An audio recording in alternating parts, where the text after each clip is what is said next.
Bom dia. Bom dia. Guilherme, sua prova chegou, tá? Vi que sua mãe perguntou lá. Esperar a galera responder aí para... Eu demorei um pouco. Tranquilo. Aí Teve a gente que internet, não fez ainda não. aí a internet daqui de casa estava ruim, aí eu não consegui enviar. Aí eu O acordei, Luiz Henrique não fez ainda. só eu que fiz? Não, estou falando que ele não fez. Ah, O Luiz Henrique não fez e mais alguém.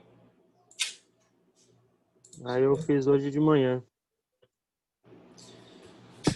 Beleza.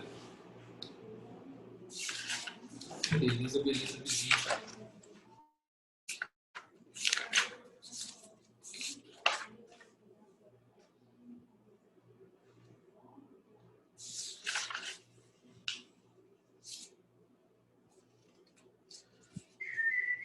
Esperar dar horário, tá, Guilherme? Pra gente iniciar, tá? Tranquilo. E aí, o que você achou da minha prova?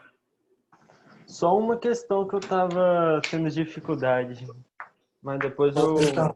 A do prédio? Não, foi a da... Não me engano.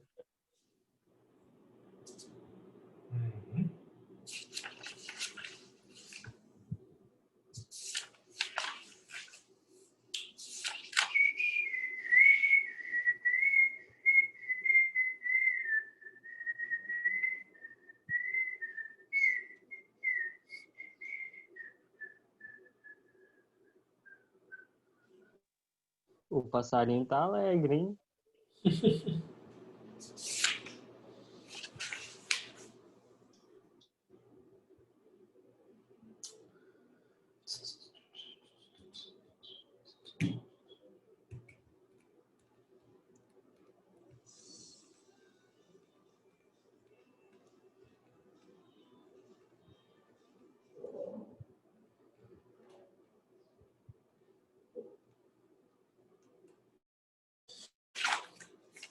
Hoje nós vamos fazer um geral aí no restante do capítulo, tá? Bom dia, Duda.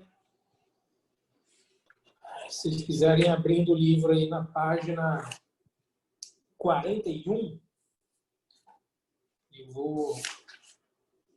vamos começar por lá, tá bom? Esperar só dar o horário aqui, tá, pessoal? Quem tá chegando aí, bom dia, Isabela, Bia, Duda, Annalise, bom dia a todos. Bom O que vocês dia. acharam? O que vocês acharam? Bom dia. Como vocês foram? Que a pessoa travou na hora que estava falando. O que vocês acharam da minha prova? Pois é, né? Que isso? Tava difícil a minha prova? O que Tinha vocês umas acharam? questões fáceis, mas tinha uma que eu fiquei um pouco em dúvida. Sim, faz parte. Bom, mas eu coloquei vocês para pensar um pouco, principalmente naquela que, tem um menino em cima do muro, né? Então, tipo assim, o que eu queria saber de vocês? Apesar de vocês encontrarem o valor lá de um catete, vocês ainda tinham que lembrar no final que ele estava na altura de 3 metros. Então, para considerar o tamanho do prédio inteiro, eu tinha que achar aquele lado do triângulo e depois somar os 3 metros depois. Isso é um exercício muito comum, né, nas provas aí, de IFES, de Enem, porque ele é o objetivo principal, que é saber usar seno, cosseno e tangente, mas ainda ele testa o seu poder de concentração, né, quando ele pergunta essas coisas que você tem que lembrar. Tá? Ó, já estamos na nossa aula, nem vi o tempo aqui. Vamos lá. Bom dia a todos oficialmente, né? Mais alguém tem alguma coisa para comentar da minha prova aí? Vocês foram tranquilos? Tiveram dúvida em uma ou outra? Em quais vocês tiveram mais dúvida aí? Em qual questão? Na que tava pedindo pra falar alguma coisa do olho do menino lá. É a letra B dessa questão que você falou. Deixa eu virar a câmera aqui, que eu tô com minha prova aberta, mas não tá com a resposta aqui, não. A questão é essa. Cadê do olho da menina? Tá lá embaixo. Em cima do muro. Tá aqui, né? Ó, o olho do menino, na realidade, é da cabeça dele, né? O que eu queria falar do olho do menino? Eu estava falando da hipotenusa, né? Não sei se vocês aí que tiveram dúvida pensaram dessa forma, mas eu estava querendo saber, quando ele olha para lá, que distância é essa? É a hipotenusa, né? Do meu triângulo retângulo aqui. E eu tinha falado antes, né? Que eu calculo esse cateto aqui, tudo bem, mas eu tenho que lembrar dos 3 metros depois, que ele pediu a altura do prédio. É a questão mais complicadinha, que aqui a gente tem mais que pensar, digamos assim, algumas informações para dar. Mas eu nem olhei resultado ainda, nem corrigi. Vai fechar às 11 horas. Acho que tem 2 alunos ainda que não fizeram. Deixa eu ver se está aí. Até o próprio Luiz é um, mas não apareceu aí. Mas vamos lá, tá, pessoal? Hoje a gente vai dar continuidade na teoria desse capítulo, né? Nós vamos terminar a teoria desse capítulo e, como eu disse na segunda-feira, na sexta passada, eu acho, eu vou passar para vocês um trabalhinho, já falei como vai ser. Aí lá no grupo a gente vai conversando melhor, vou dividir no grupo de vocês, tá? Sobre as figuras inscritas na circunferência, né? Nós vimos na aula passada sobre esse capítulo o que é uma figura, um polígono, né, inscrito na circunferência. Bem, hoje nós vamos ver o que são polígonos circunscritos em uma circunferência. Então, já vou virar aqui. Nós estamos na página 41, tudo bem? Vamos começar sobre conceitos. Vou dar uma geral aqui até o final do capítulo agora, sobre os conceitos de tudo isso. Depois eu vou falar para vocês, passar um exercício ou outro, mas nós vamos focar na parte teórica. Por quê? Geralmente, o cálculo sobre essa matéria ele vem mais para o final do capítulo, em relação de cordas de secante ou de cordas e tangentes, secantes e tangentes, a gente vai entender quando chegar lá. Bem? Bom, a diferença máxima de uma figura inscrita, um polígono inscrito na circunferência, é o que eu tenho um polígono ou polígonos, né? Nesse caso aqui eu tenho um quadrado e um hexágono dentro da circunferência. Lembrando que para ele estar inscrito, os vértices desses polígonos têm que bater ali, né, na linha da circunferência, tá bom? E o que seria, então, um polígono circunscrito? É o contrário, ao invés de eu ter uma figura, um quadrado, um retângulo, um triângulo, um círculo, eu vou ter um círculo dentro de uma figura. Olha só que interessante, aqui tem um exemplo prático aqui, né? Eu tenho a capinha de um CD. O CD é uma circunferência, e aí quando ele é colocado aqui, as suas extremidades, né, eles se encaixam aqui perfeitamente dentro de um quadrado nesse caso. E aqui eu tenho também, considerando aqui a parte matemática, né, eu tenho extremidades que vão encostando aqui também. Se eu tenho um quadrado, né, tenho circunferência inscrita, né, circunscrita, na verdade, num quadrado, eu tenho 4 pontos. Deixa eu pegar uma caneta aqui para ficar melhor. Vou pegar um lápis, senão eu vou estragar o livro. Só um minutinho. Deixa eu... Meu lápis sumiu, vai a caneta mesmo. Eu tenho 4 pontos onde a extremidade da circunferência coincide com um dos lados aqui do quadrado, nesse caso. Esse ponto, este e este. Vamos já definir se eu tenho uma circunferência, né, polígonos circunscritos na circunferência, ou seja, um círculo dentro de uma figura geométrica, nesse caso são 4 lados, encostou em 4 pontos. Se eu tiver, então, uma circunferência inscrita aqui dentro de um triângulo, em quantas partes vai encostar nesse triângulo?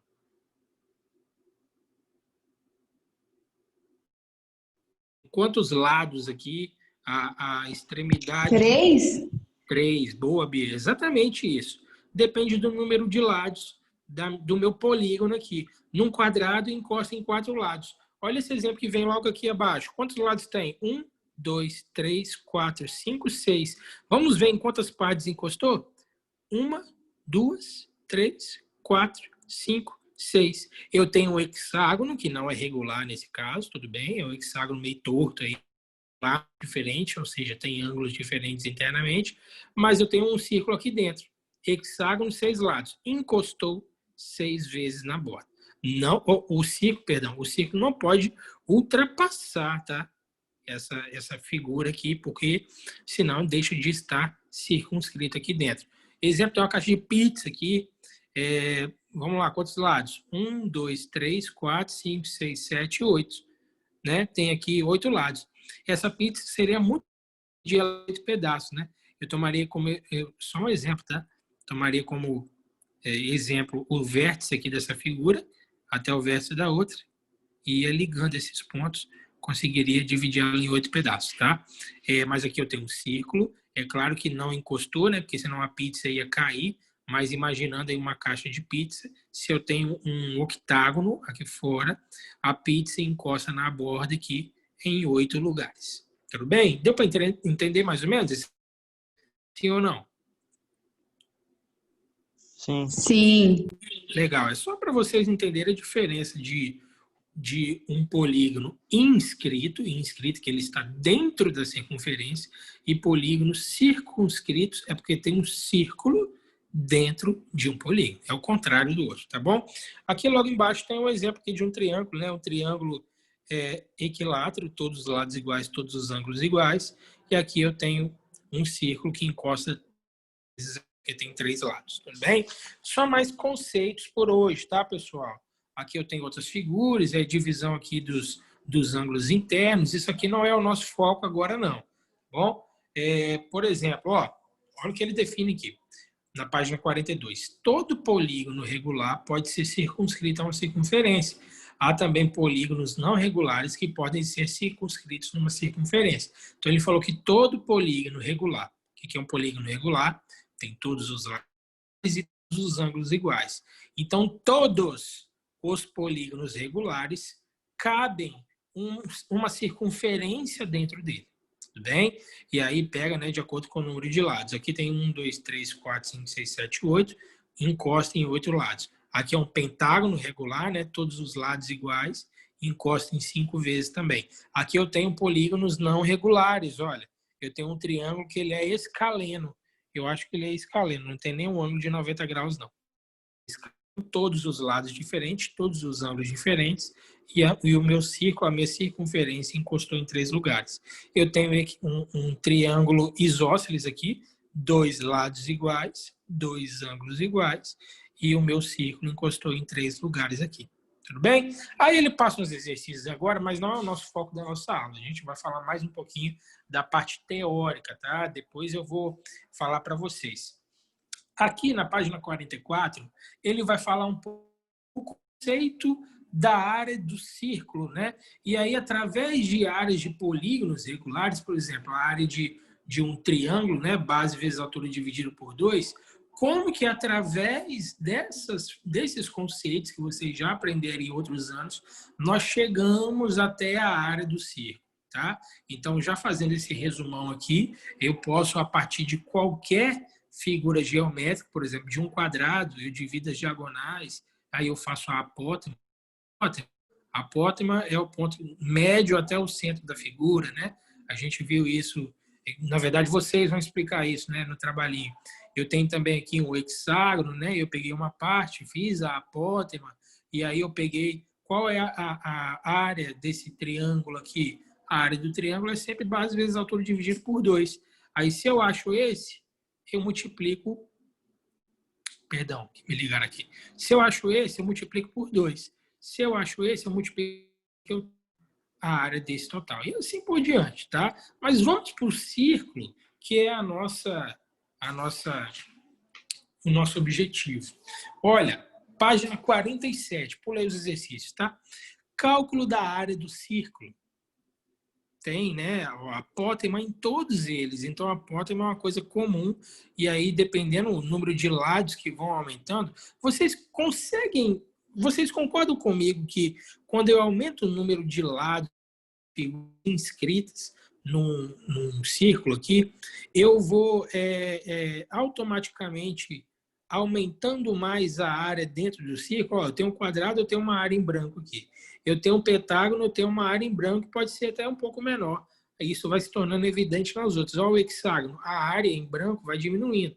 O hepta, o octa, a área em branco ela vai diminuindo cada vez mais. Então, se eu aumentar esses lados aqui, colocasse um dodecágono, né, de lados, essa área livre ela ia diminuir mais e mais. Então, através do cálculo, o que ele fez aqui? Vou até riscar meu livro. Ó.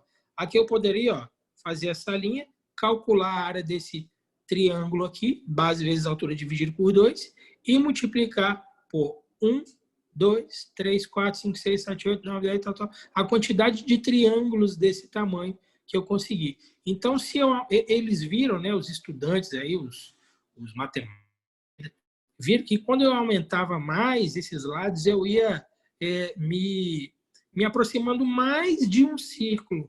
Então, eles formaram, né, e conta essa historinha da apótema aqui, e aí eles chegaram que a área do círculo é igual a πr ao quadrado.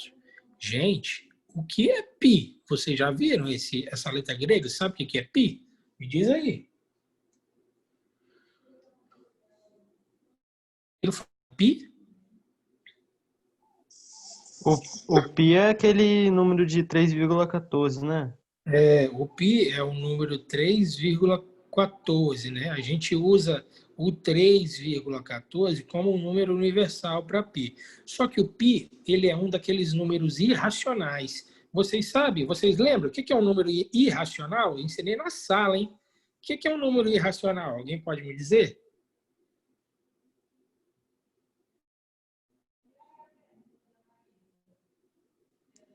Um número irracional. Vou relembrar para a gente não perder muito tempo, tá? Um número irracional, ele pode ser definido de duas formas. Ele não pode ser dividido, por exemplo, por 2, porque sempre depois da vírgula vão ter infinitos números. E eu posso definir pela parte que eu falei, né? Depois da vírgula, o π, o 1 sobre 3, que é 0,3333, uma periódica, né, infinito aqui, de 3, o 3,14 também é 3,1428, e aí vai aquele monte de número infinitamente, ok? Porque eu posso pensar no seguinte, por que esse número é infinito? Lembra aqui, é um conceito meu, tá? Lembra que quando a gente foi aumentando o número de lados aqui, eu fui preenchendo cada vez mais a área aqui do círculo, se eu multiplicasse as áreas do triângulo, eu posso aqui fazer de 10, 12, 19, 1 milhão de lados. Vai preencher no máximo, mas nunca vai ser completamente preenchido. Então, nesse caso, eu posso estar falando uma besteira, vai estar até gravado aí, tá? Desculpe aí o pessoal do YouTube, né, que vai me xingar no Twitter, é brincadeira. Que eu posso estar criando um conceito errado aqui, mas eu vou pesquisar para falar para vocês. Eu posso dizer, por exemplo, que o π é uma tendência, né? A área de um círculo é uma tendência, ok? Porque através, lógico, né, que eu vou aumentando, eu nunca vou completar exatamente. E isso me prova por quê? Eu penso dessa forma por quê? Porque o π depois da vírgula é um número infinito, ele não é um número finito, ele não termina. Tudo bem? Então tá aqui a área do círculo, πr ao quadrado. O r nada mais é do que, vou pegar um círculo aqui. O R nada mais é do que a distância do centro até a extremidade desse círculo. Isso aqui é o, né, chamado GR. Daqui até aqui é o raio. Daqui até aqui é o raio. Eu posso fazer infinitos raios aqui, tá? Se cair numa pergunta aí que eu já vi caindo aí, uma pergunta de Enem, a pergunta de IFES, quantos raios são possíveis escrever, né? Quantos raios eu consigo escrever numa circunferência? Infinitos raios. Que eu posso ter aqui 1, 2, 3, 4, 5, 6, 7, 8, 1000, 2000, 1 milhão, infinitos os números. Se eu sair do centro e ir para a extremidade, é o raio. Tudo bem? Então, só uma definição para vocês. Vamos seguindo. Depois eu passo uns exercícios para vocês, né? Ele fala aqui de raio, de setor circular, o tipo de exercício, olha só, eu tenho a área de um quadrado e depois tem um círculo aqui, aí ele pede nesse aqui, por exemplo, o círculo está inscrito no quadrado, determina a área do círculo. Né? Se eu sei, por exemplo, a medida do lado desse, tá fácil, porque a medida do lado desse quadrado, a metade dele vai ser exatamente o raio, entendeu? A metade desse lado não é o raio? Sim. Então eu faço πr ao quadrado, acho o círculo. Ele poderia, por exemplo, falar o seguinte: bom, eu tenho a área do quadrado, determine a área do círculo. Se eu tenho a área do quadrado, como que eu calculo a área do quadrado? Lado vezes lado. Se eu uso a raiz quadrada no valor dessa área, eu vou saber o valor do lado. Se eu sei o valor do lado, você automaticamente a metade desse lado é o raio. Aí eu acho. Beleza? É muito simples, tá bom? Então, são exercícios desse tipo também. Tem uns mais legais que vocês vão aprender a fazer, ó, calcular a área pintada. Eu tenho um círculo, eu tenho um triângulo aqui dentro, e ele só quer o pedaço aqui. Mas se eu pensar um pouquinho fora da caixa, ó, eu posso crescer para cá, eu posso crescer para cá, aí eu já sei que eu vou formar um quadrado. Ó, formei um quadrado, perdão, e aí ele quer a parte que está aqui dentro. Se eu sei a área do círculo e diminui pela área do quadrado, eu vou ter a soma desse, mais desse, mais desse, mais desse. Divido por 4, ó, divide por 4. Tá aqui. Beleza? Legal, a gente vai conversando sobre isso, tá? Aqui, vou falar agora, nesses 12 minutos que me restam, dos elementos de uma circunferência, tá? Nós temos a origem, que é o ponto aqui no centro, tá? Nós temos AB. AB é o diâmetro da circunferência. Ó, de um lado passando pela origem, se eu consigo escrever de um lado a outro passando pela origem, é o diâmetro. O diâmetro, pessoal, vou escrever aqui, ó, o diâmetro nada mais é do que 2 vezes o raio. O raio não é do centro até a metade? Está aqui, ó, o Rzinho, o raio. Então, o raio vezes 2 é o diâmetro, tudo bem? É simples assim. Quando você vê o diâmetro de uma figura, o diâmetro desse parafuso, de um lado da extremidade até o outro, tudo bem? A origem está aqui, o raio é a metade, né, daqui até aqui.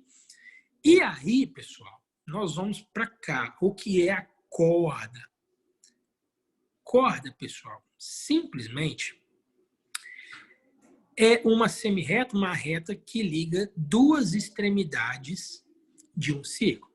Olha só. Léo, então todo diâmetro é uma corda? O que é o diâmetro?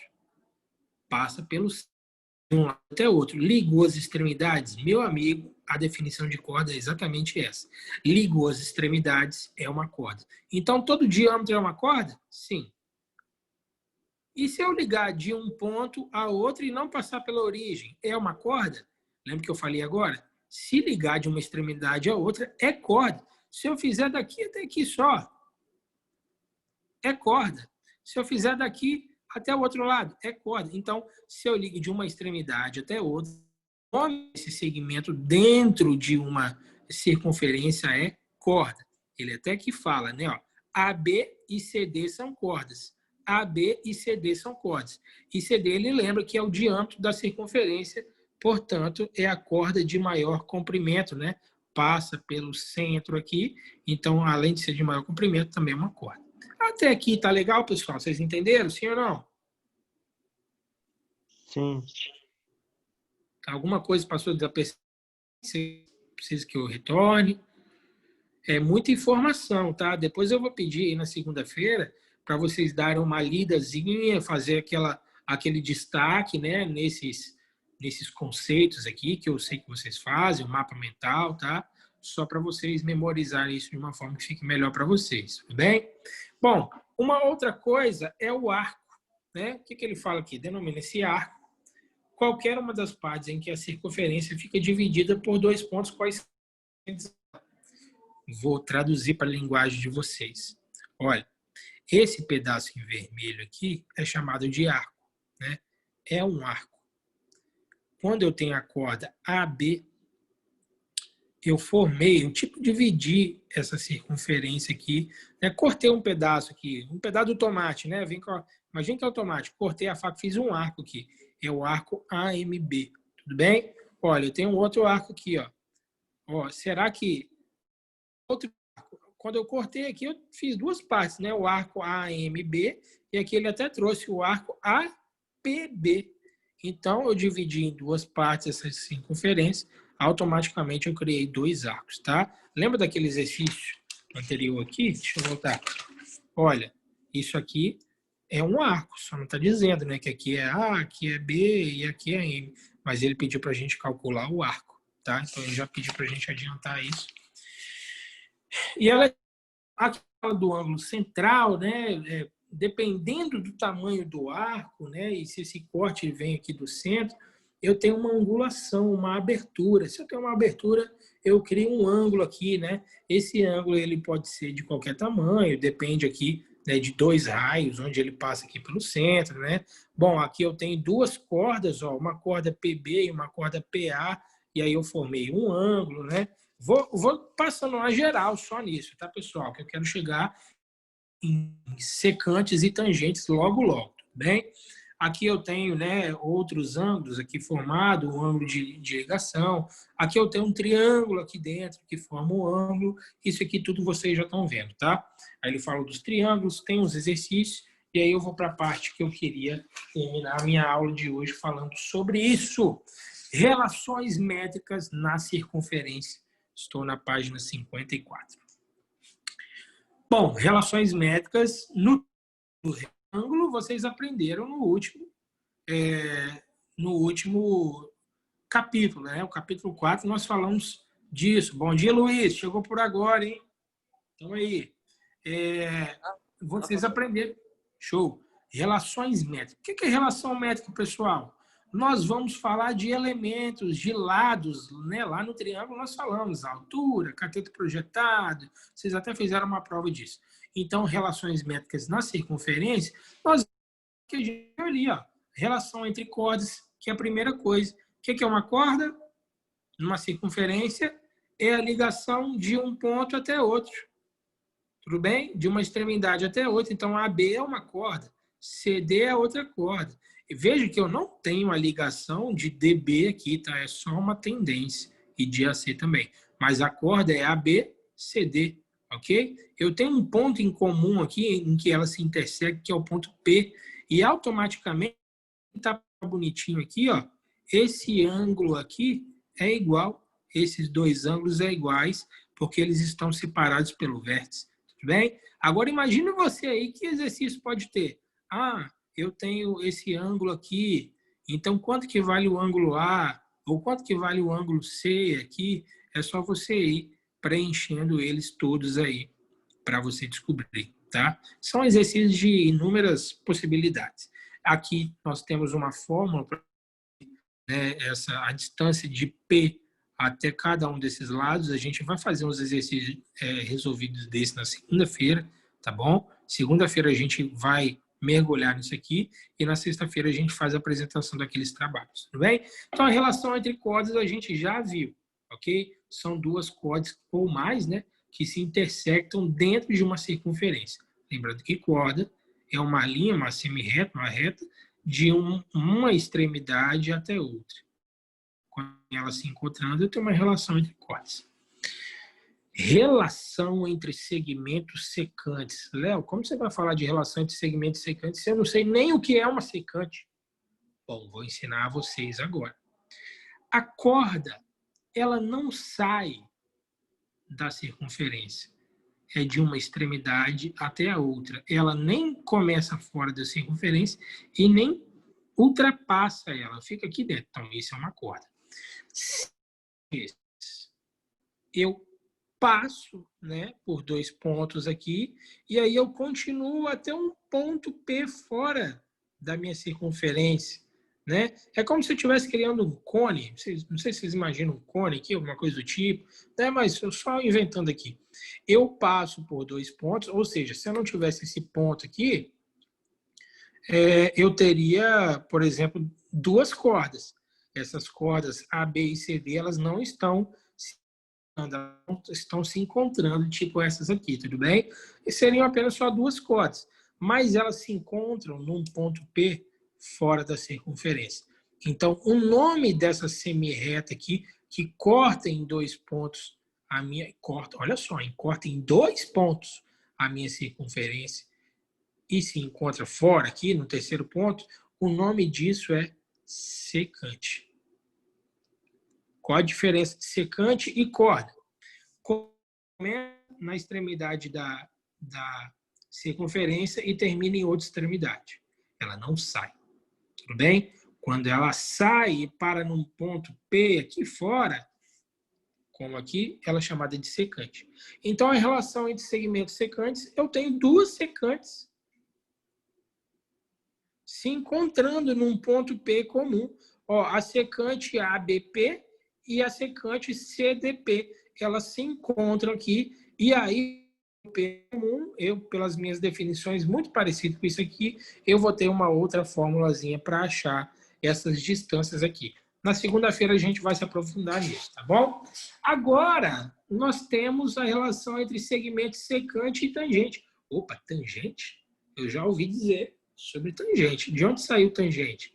É isso mesmo, saiu lá daquela definição de triângulo lá, tá, pessoal? Seno, cosseno e tangente. O que é uma tangente? Bom, a tangente eu acabei de descobrir. Ela passa por dois pontos e vai até outro, ok? Então, BCP é uma secante. Agora, uma tangente, não sei se vocês já ouviram falar, né, na Fórmula 1, para quem gosta, o narrador fala, ó, fez a curva pela tangente. O que é fazer a curva pela tangente? Ó, desenhar uma curva aqui. Fazer uma curva pela tangente é um carrinho, vou desenhar um carrinho aqui, agora estou animado, hein? Meu desenho é sempre ótimo, né? Olha o carrinho de Fórmula 1 aqui, que beleza.